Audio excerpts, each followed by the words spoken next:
কীভাবে আগুন লেগে গেল মহা অষ্টমীর দিন অঞ্জলি দিতে এসে। এই সমস্ত ভিডিও আমি তোমাদের সঙ্গে শেয়ার করব, তোমরা ভিডিওটি স্কিপ না করে সম্পূর্ণ ভিডিওটি দেখতে থাকো। হ্যালো গাইস, আমি Soma, back to my challenge. তো আজকে মহা অষ্টমী, তার জন্য চলে যাচ্ছি। আর আজকের লুকটা কেমন হয়েছে অবশ্যই জানিও।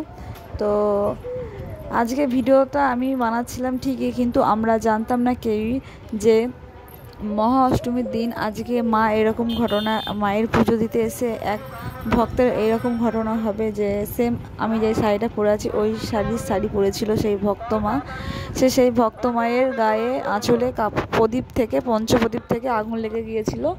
তো আমি তখন ভিডিওটা বানাচ্ছিলাম, কিন্তু আমি সমস্ত ভিডিওটা তুলতে পারিনি, কারণ আমারও নিজেরও খুব খারাপ লাগছিল, কারণ আগুন ধরে গিয়েছিল। সে সময় কাপড় খুলেই ফেলা হয়েছিল। তো সেসব ভিডিও আমি কিন্তু আপলোড নিইনি আমার ক্যামেরাতে। তো কিছু কিছু জিনিস আমি আমার ক্যামেরাতে নিয়েছি, তোমাদের সঙ্গে শেয়ার করছি। এটা শেয়ার করার একটাই কারণ যে তোমরা অনেকে ঠাকুর পুজো করতে আসো, কিন্তু ঠাকুরের দিকে মন দিয়ে দাও, কিন্তু নিজের কাপড়টাও দেখতে হবে এবং সেটা কোন জায়গায় পড়ছে এটাও দেখতে হবে। তো এইখানে আছে আমার বোনের ছেলে, আমার দিদি, আমার জামাইবাবু। তাদের সঙ্গে কিছু সেলফি তুলে নিচ্ছি। তো চলো ভিডিওটি স্কিপ না করে দেখতে থাকো, ভিডিওটি সম্পূর্ণ দেখতে হবে, তাহলে বুঝতে পারবে কীভাবে আগুনটা লেগে গিয়েছিল।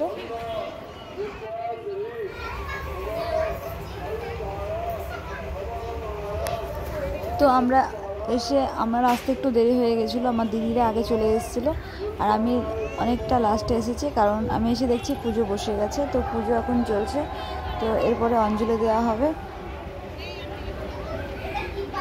তো দেখো, এখনও কিন্তু কেউই জানতো না যে এই বিপদটা আমাদের জন্য অভ্যস্ত, কিন্তু আমরা কেউই জানতাম না কার কপালে কী আছে। একমাত্র ভগবানই জানে, একমাত্র মা দুর্গাই জানে। আর এটা যে কোনো খুঁত ছিল সেটাও বলতে পারছি না যে কী কারণে এটা হলো।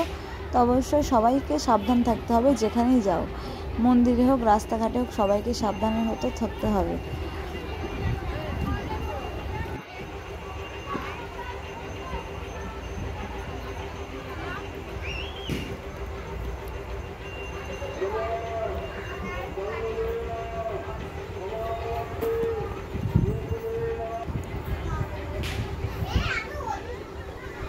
তো এখন অঞ্জলি দেওয়া হচ্ছে, আর অঞ্জলি দেওয়ার পর প্রসাদটা মানে যার যার বাটা ছিল তাদের নাম লেখা ছিল। তো সব কিছু নাম লেখা হয়ে যাওয়ার পর এখন প্রসাদটা দেওয়া হচ্ছে নাম দেখে দেখে।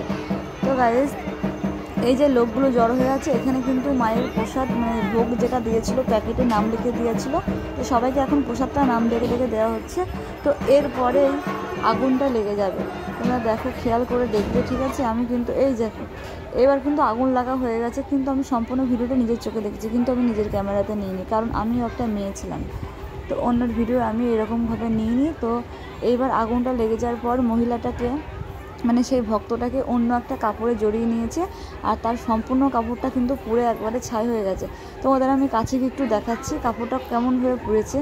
তো একটা দাদা ভাই কাপড়টা টেনে খুলে নিয়ে মানে ছুঁড়ে ফেলে দিল অন্য দিকে। তো গাইস, এখানে অনেক লোকই ছিল, কেউ কিন্তু সাহস করে যাচ্ছিল না। তো ওটা যদি অন্য একটা মানে অন্য পুরুষ মানুষের ভিডিও হতো, নিশ্চয়ই আমি ভিডিওটি সম্পূর্ণ মানে দেখাতাম তোমাদের। যেহেতু একটা মহিলা, তার জন্য আমি ভিডিওটি সম্পূর্ণ করিনি।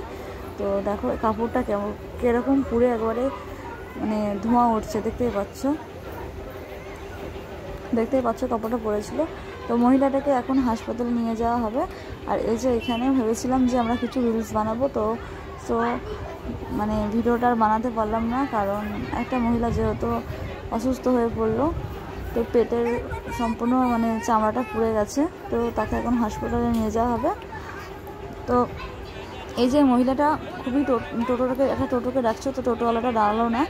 তো ভিডিওটি এই পর্যন্ত। তো আমরা এখন প্রসাদ নিয়ে বাড়ি চলে যাচ্ছি। দুঃখিত যে ভিডিওটি আমরা ঠিকভাবে তোমাদেরকে শেয়ার করতে পারলাম না, তো তার জন্য ভেরি ভেরি সরি। তো ওকে এখন বাড়ি যাচ্ছি। সবাই বাই, ভালো থাকবেন।